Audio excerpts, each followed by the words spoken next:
సమాజాన్ని ఏర్పాటు చేసి ఎందరో కళాకారులకు జీవన భృతి కల్పించిన దీపాల సుబ్రహ్మణ్యం గారు లేడు లేడు. కళాకారులకు సంబంధించిన వార్తా విశేషాల కోసం మా యూట్యూబ్ ఛానల్ని సబ్స్క్రైబ్ చేయగలరు.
ఆంధ్రప్రదేశ్ రాష్ట్ర సృజనాత్మక మరియు సంస్కృతి సమితి సౌజన్యంతో బొల్లిముద్ద శివరామకృష్ణ ఫౌండేషన్ తెనాలి వారి బొల్లిముద్ద శివరామకృష్ణ గారి పురస్కార ప్రదాన సభకి అధ్యక్షత వహిస్తున్నటువంటి బొల్లిముద్ద కృష్ణ గారికి,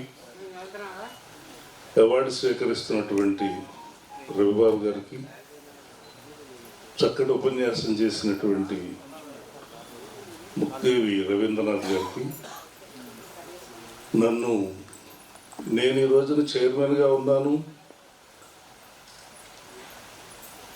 గౌరవ ముఖ్యమంత్రి నారా చంద్రబాబు నాయుడు గారికి పరిచయం చేసిన మహానుభావుడు మా చందు సాంబశివరావు గారికి, ఏఎస్ఆర్ ఫౌండేషన్ ద్వారా అనేక మందికి అనేకమైన సహాయ కార్యక్రమాలు అందిస్తున్న ఆత్మీయులు వరవా రామకృష్ణ గారికి, అలాగే పెద్దలు డాక్టర్ గారికి, తుమ్మల సురేష్ గారికి, కిషోర్ గారికి, అలాగే పెద్దలందరికీ, వేదిక మీద ఉన్న పెద్దలకి, వేదిక ముందున్న పెద్దలకి, మా ఆత్మీయులు మరి 10,000 పద్యాలు ఈ మధ్య పూర్తి చేసి దశసహస్రాధిక పద్య రచన విరించని బిరుదును పొందిన మన అయినాలు మల్లేశ్వరరావు గారికి, ఇంకా పెద్దలు అనేక మందికి అందరికీ కూడా నమస్కారం చెప్తున్నాను. నాకు ఈ అవార్డు రావడానికి కారణం ఏంటో చెప్పారు మన చందు సాంబశివరావు గారు. బొల్లిముద్ద గారి గురించి చదువుకున్నాను. ఆయన ఇప్పుడు చూస్తే సినిమాలు, ఆయన రాసిన సినిమాలన్నీ కూడా చూడటం జరిగింది. శోభన్ బాబు గారు అంతటి నటుడు ఏమన్నాడంటే ఆయన గురించి, బొల్లిముద్ద శివరామకృష్ణ గారి రచనా పటిమకు మనుషులు మారాలి, కళ్యాణ మండపం, కాలం మారింది, శారద, ఖైదీ బాబాయ్ చిత్రాలు కలకాలం చెక్కుటద్దాలి. ఆ 5 చిత్రాల్లో నేనే కథానాయకుడిని కాగలగటం నా అదృష్టంగా భావిస్తాను అన్నాడు.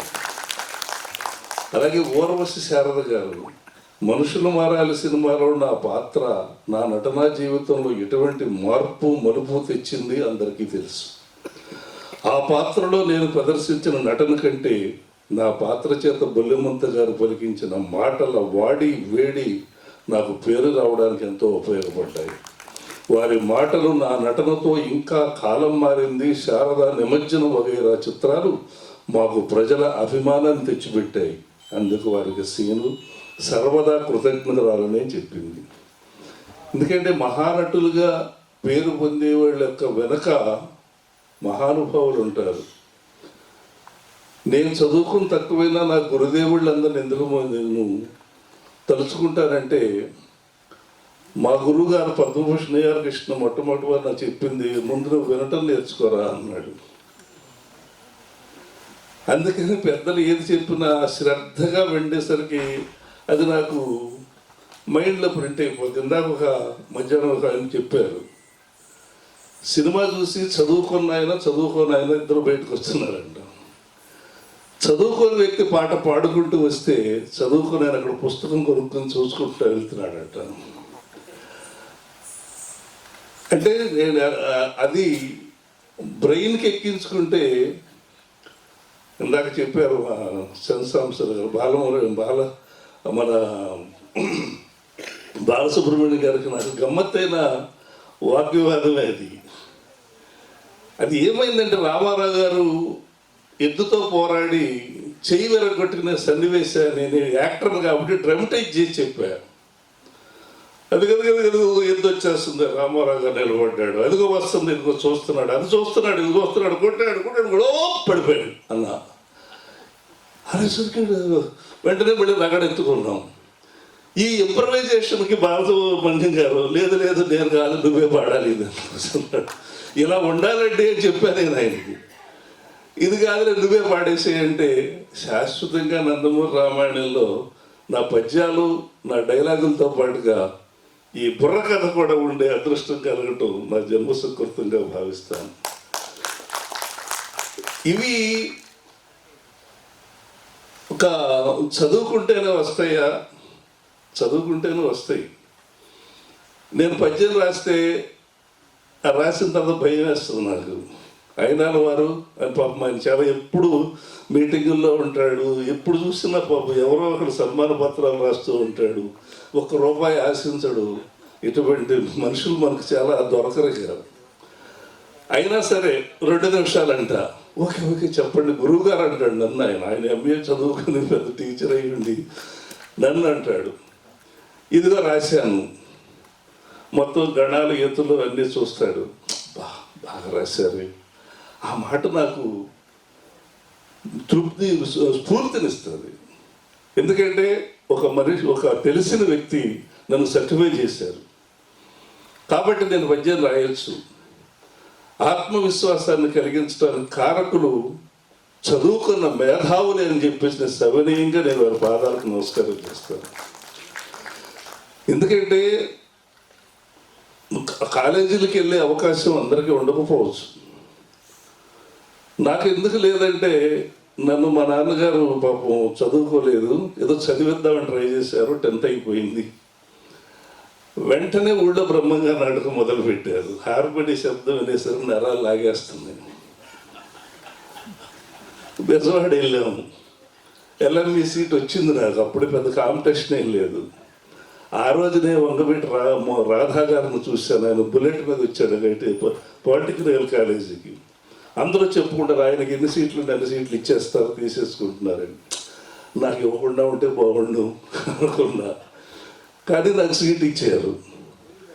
నేను ఇంటికి వెళ్ళి మా నాన్నగారితో నాటకం వేయాలి, ప్రాణం లాగేస్తుంది ఆ హార్మోని శబ్దం. నేను మా నాన్నగారితో నాకు సీట్ రాలేదని చెప్పేశాను.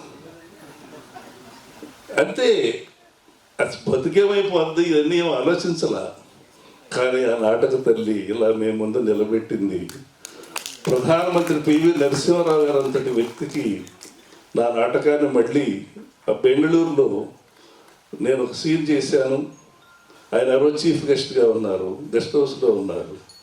రాధాకృష్ణమూర్తి గారిని అడిగారంట, ఆయన తెలుగు విజ్ఞాన సమితి ప్రెసిడెంట్. ఆయన ఏం జరుగుతుంది కార్యక్రమం అంటే, గుమ్మడి రాయబారు సింధు నేను చూస్తాను అన్నారు. ఎందుకంటే మా గురువు గారు పద్మభూషణ్ AR కృష్ణ గారికి పద్మభూషణ్ అవార్డు వచ్చినప్పుడు ఆయన నన్ను తీసుకుని వెళ్ళారు.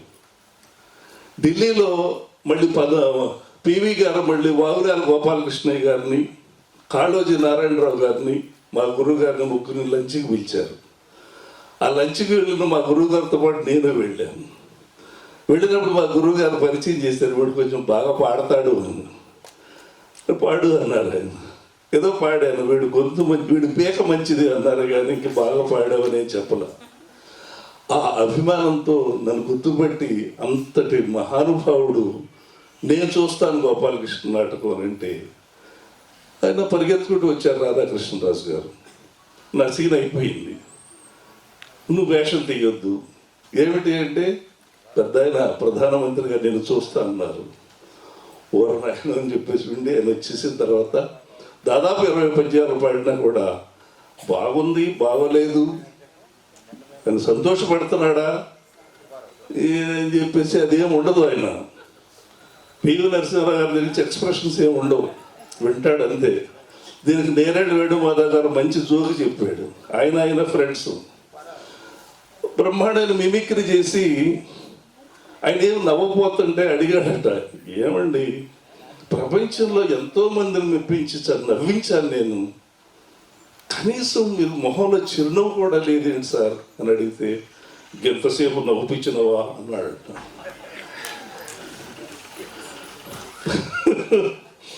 ఇక నేరేడు వేణుమాధవ్ గారు చెప్పిన మాట ఇది. మాకు వాళ్ళందరితోనూ గడిపే ఇష్టం మాకు హైదరాబాద్లో ఉండటం వల్ల నా పూర్వజన్మ సుకృతం వల్ల దొరికింది. సో అందుకని ఇంగువ కట్టిన వాసన లాగా ఆ మహామహుల మధ్య పెరిగినటువంటి గడిపినటువంటి సమయం, వాళ్ళు చెప్పిన మాటలు విన్నటువంటి ఫలితం, ఇవన్నీ కూడా నన్ను మీ ముందు మహామేధావుల ముందు నిలబెట్టి ఇలాంటి అవార్డులు తీసుకోవడానికి అర్హతను తెచ్చిపెట్టాయని సవినయంగా మీ అందరికీ తెలియజేసుకుంటూ, మరి ఈ అవార్డు నాకు ఇస్తున్నందుకు మా చంద్ర సుబ్బారావు గారిని, ఆ కమిటీ పెద్దలందరినీ కూడా నేను కృతజ్ఞతలు చెప్తూ, ఇందాక ఒక మాట చెప్పారు ఏంటంటే మరి బొల్లిముద్ద శివరామకృష్ణ గారి కాంస్య విగ్రహం అని. తొలి చందాగా నాకు ఇచ్చిన 25,000 రూపాయలని దానికి విరాళం కాదు పూజా సొమ్మంగా సమర్పించాలని నేను నిర్ణయం తీసుకున్న దానికి వాళ్ళని ఒప్పుకోమని చెప్పేసి వినయంగా కోరుకుంటూ నమస్కారం.